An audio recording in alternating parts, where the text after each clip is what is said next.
திருச்சி மாநகர பகுதிகளில் உள்ள முக்கிய இடங்களில் அரசியல் கட்சியினர் அடிக்கடி பொதுக்கூட்டங்கள், பேரணி ஆகியவற்றை நடத்தியதால் போக்குவரத்துக்கு கடும் சிரமம் ஏற்பட்டது. இதனால் மணிக்கணக்கில் மக்கள் சாலைகளில் காத்து கிடக்க வேண்டிய நிலை ஏற்பட்டது.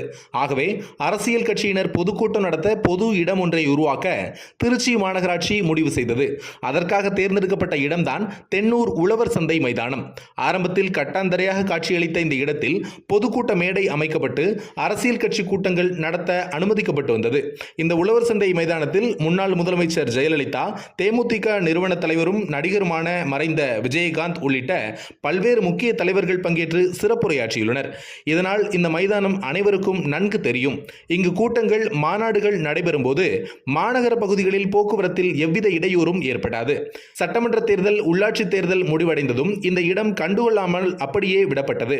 மேலும் மேடையின் உள்ளே பாதாள சாக்கடை திட்டப்பணிகளுக்காக வாங்கப்பட்ட தளவாட பொருட்கள் வைக்கப்பட்டு குடோன் போல செயல்பட்டு வந்தது.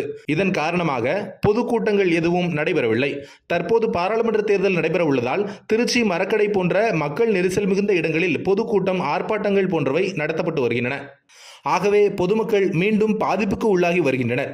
இதுகுறித்து ராக்ஃபோர்ட் டைம்ஸில் செய்தி ஏற்கனவே வெளியாகி இருந்தது. இதன் எதிரொலியாக பொதுக்கூட்ட மேடையில் அடுக்கி வைக்கப்பட்டிருந்த தளவாட பொருட்கள் அகற்றப்பட்டு சுத்தப்படுத்தப்பட்டு மீண்டும் பொதுக்கூட்டம் நடத்த அனுமதி அளிக்கப்பட்டது. அதன்படி திருச்சியில் இரண்டாவது கட்டமாக பிரச்சாரம் மேற்கொண்ட அதிமுக பொதுச் செயலாளர் எடப்பாடி பழனிசாமி சமீபத்தில் இந்த உழவர் சந்தை மைதானத்தில் திருச்சி பாராளுமன்ற தொகுதி அதிமுக வேட்பாளர் கருப்பையாவை ஆதரித்து பேசினார். இந்நிலையில் பரபரப்பான அரசியல் சூழ்நிலை காரணமாக திடீரென உழவர் சந்தை மைதானம் தேர்தல் பிரச்சார கூட்டம் நடத்துவதற்கான இடங்களின் பட்டியலில் இருந்து நீக்கப்பட்டுள்ளது. இதுகுறித்து மாநகராட்சி வட்டாரங்களில் விசாரித்த போது பராமரிப்பு பணிகள் முழுமையாக முடிவடையாததால் தேர்தல் பிரச்சார கூட்டம் நடத்த அனுமதிக்க இயலவில்லை. அதிமுக பிரச்சார கூட்டம் நடத்துவதற்காக சில நாட்களுக்கு முன்பே தேர்தல் கமிஷன் சுவிதா ஆப் மூலம் அனுமதி பெற்றுவிட்டனர். அதன் அடிப்படையிலேயே இந்த இடம் வாடகைக்கு கொடுக்கப்பட்டது. இனி யாருக்கும் அனுமதி கொடுக்கப்படாது என்றனர். ஆனால் ஆளும் கட்சியை சேர்ந்த சிட்டிங் முக்கிய புள்ளி ஒருவர் அதிமுக பொதுக்கூட்டம் நடத்த எப்படி அனுமதி கொடுக்கலாம் என மாநகராட்சி ஊழியர்களை டோஸ் விட்டாராம். இனி யாருக்கும் அனுமதி வழங்கக்கூடாது என கண்டிப்புடன் கூறிவிட்டாராம்.